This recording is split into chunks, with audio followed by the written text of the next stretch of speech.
So, I just got back from watching Joker, Folie, Deux, or however it's pronounced, is said.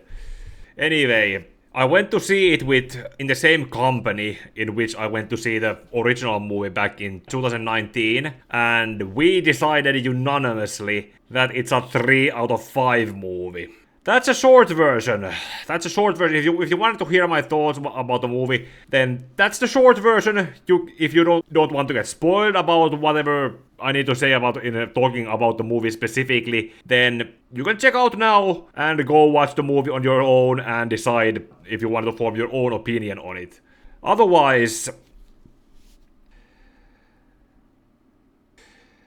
well, the movie takes place 2 years after the first movie, not 5 to 4 years like in real life. And whereas the first movie was kind of like told from Arthur's point of view, and with him living in a fantasy world where he thoughts and imagines things not being as he would probably think they are. The movie this time, it's still more or less told from Arthur's point of view, besides when he's shown on TV and the people who watch the TV are reacting to he does and how he's been represented on TV. Those are the only times when he's not shown from his point of view. And as it is a musical with Lady Gaga playing Harleen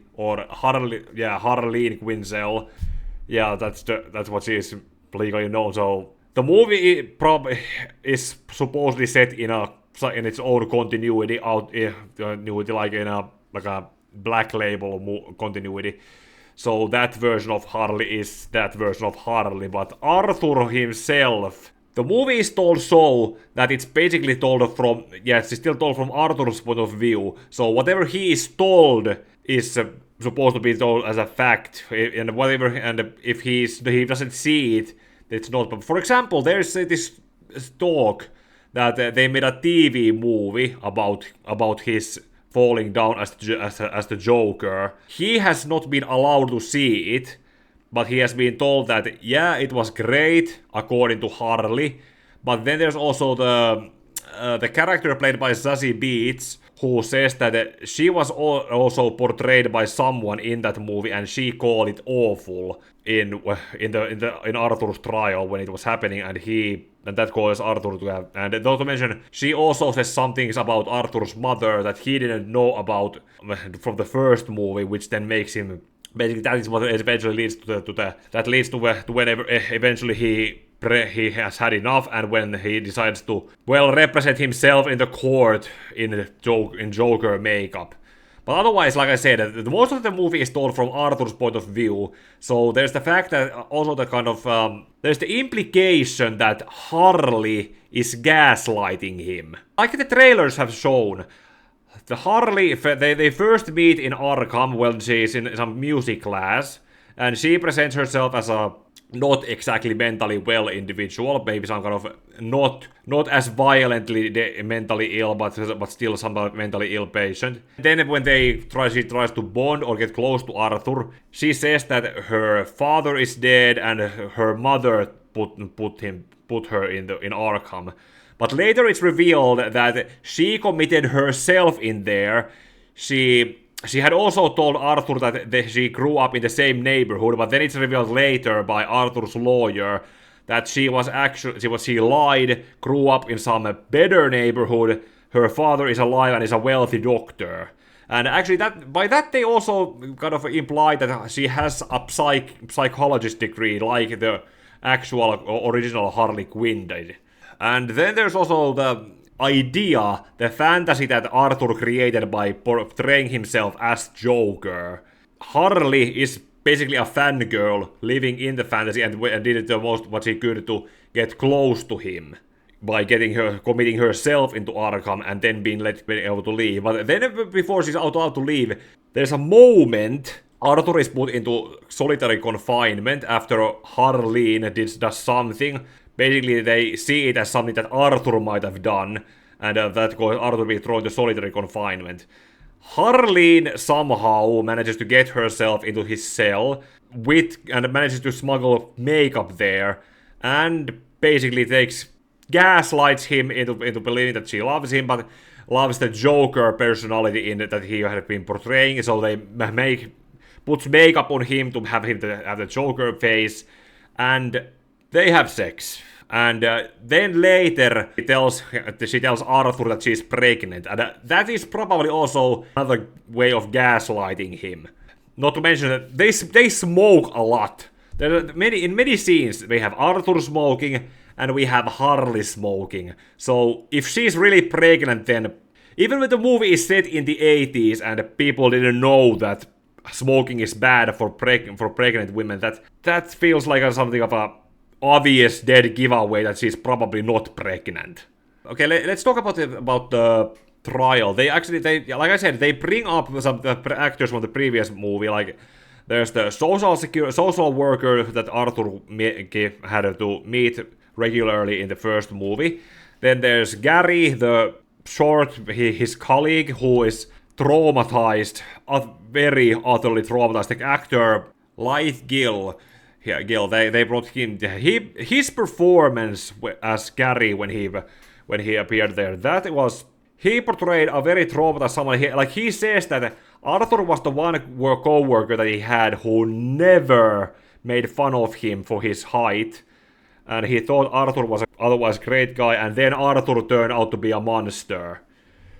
That performance his actor gives in that sequence, that is a.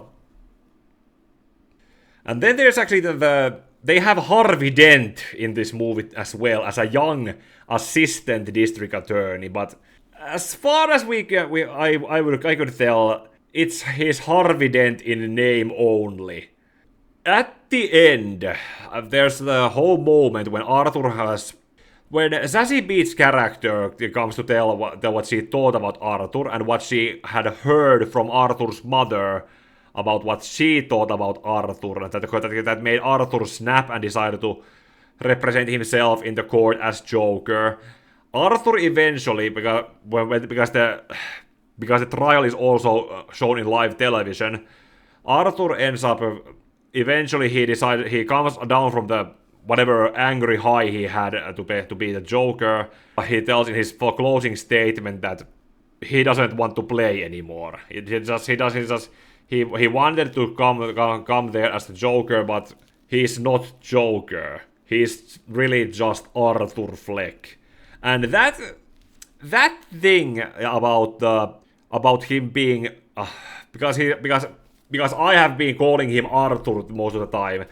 That's another thing that the movie goes above with it by saying that, yeah, this movie is called Joker, Folie, Deux, but he is not the Joker. He is Joker, but not the Joker. And by that I mean that he essentially becomes sane, or he has been sane the whole time. He has mental issues that he's been trying to cope with by acting like the Joker, but essentially I think he sees that acting like the Joker, it's just him running away from his troubles, and then he decides, no, that's not who he is. And that actually causes some of his followers outside of the courthouse, and even Harley herself. Imagine the foundation of their religion, for the lack of better words, gets pulled right under it, and they lose their faith. But there's some faithful ones who the courthouse gets bombed. Like, they bombed the entire courthouse, and I watched. There were 2 points when I tried to see, because they have the actor playing Harvey.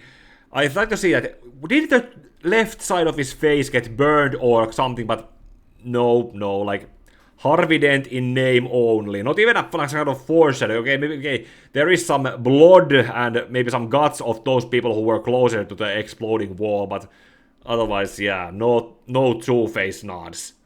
Okay, before talking about the final few moments of the movie as a way to talk about them, the musical parts in I think they are meant to be represented as the happening in Arthur's head, similar to how in the first movie, when there was music, it was like Arthur was imagining the music around himself. But and sometimes Harley is there, sometimes he's alone, and the musical parts, those are done. The aesthetics, the backgrounds, the music that is done, and the style of music, those are done very well. And in that sense, yeah, maybe that's what they wanted to do, and they just build it around it. But otherwise, when Arthur basically just renounces that he is not Joker, that there's nothing, he just... When the courthouse blows up, he, despite having been closer to an explosion, maybe because he's the main character, gets up, stumbles out of the courthouse, gets pushed into a car by some of his followers, but then when they get into a traffic jam, he runs out, flees from the car, runs to his old neighborhood, and we get the stairs where he came down. He climbs up the stairs where Lady Gaga is as Harley. By that point, you could tell that the jig is up, and Harley was living in a fantasy world. And that's, actually, now that I say it, it was a fantasy, and Arthur broke out of the fantasy. He brought more people into the fantasy, Harley included, and some other, and most of his followers into that fantasy. And then when he renounced it, you could say that he broke out of the Matrix, but he still sees people living in the Matrix. He is basically a shell there because the woman who claimed to love him, she doesn't love him anymore because the Joker that she fell in love with does not exist anymore. And by that, she just leaves Arthur to be collected by the police, and then it reaches the point where I don't know how to properly talk about this part, but this movie and the first movie, they were both set in the 1980s, and in the previous movie we saw Bruce Wayne as a very young boy, and they said it's set 2 years after, so it would be Bruce Wayne 2 years after his parents died. He would probably not have even started training anything. He's probably in school getting the whatever education he got before he properly started the around the world training. So to compensate for that, so that when Batman becomes a thing, Arthur won't be the Joker anymore. So when Arthur is taken back to Arkham, and another patient approaches him and tells him a joke that basically leads to, in case you're still watching and have not seen the movie, this is another spoiler, but if you have seen the movie, then you should know what the joke is. A psychopath goes into a bar, sees a depressed clown, and says, "I can't believe you're here. I used to watch you all the time on TV." Well, then he then said, "What do you want? Hey, I'm buying you the next round. What do you want?" The psychopath says, and the clown says, "If you're buying, get me whatever you want." And the psychopath gives him what he deserves. And then he shifts Arthur, like stabs him in the stomach multiple times in the hallway, and while he then falls down to die on the floor, the other patient takes the knife to his face, and the implication by that is that this other younger patient is going to be the Joker. How are we supposed to react to that? How is anyone supposed to take that? We were built up to Joaquin Phoenix being the Joker, and then he's killed off, and this other guy becomes the Joker. That is a very on one hand and then on the other hand kind of thing. If you have watched this far without having seen the movie, just ugh. That's pretty much. That's Joker Folie. The music is well done. The cinematography is good, and Hildur Guðnadóttir, who won an Oscar for the music from the previous movie, she also does a fantastic job as the basic music, not the musical music, but the actual music that they have. The Joker Folie. It's a thing that exists. It was 2 or so years ago when they announced that they were going to make this movie. I decided to, in something of a heat of the moment, I did my own review on the Joker movie. Like, basically, it was more of a rant, an edited rant, where I basically recapped the movie and decided to just say, let it be a standalone. Have the next movie be done about someone else. Like, do a Two-Face movie. Penguin has a TV show on HBO Max, that's another thing. But do, like, give some other characters the same treatment. Don't rehash it. But they rehashed it as a musical, and so that's why it's a kind of broken base. The actors are good, the cinematography is good, the actual music and the musical music, those are done well. That's the 3 that the movie gets out of 5.